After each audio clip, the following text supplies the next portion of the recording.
என் மேல இருந்தும் எட்டி போகலாமோ? கட்டுப்பாடு இருந்தும் கட்டிக்கு முன்னே ஒட்டிக் கொள்ளலாமோ? முத்தமிட்டா மோசம் என்ன உண்டாகும்? சத்தமிட்டா உன் நிலைமை என்னாகும்?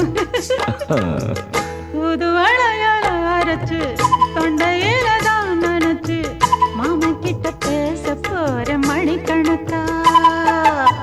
தூண்டாமணி விளக்க தூண்டி விட்டு எரிய வச்சு ஓ முகத்தை பார்க்க போற நாள் கணக்கா.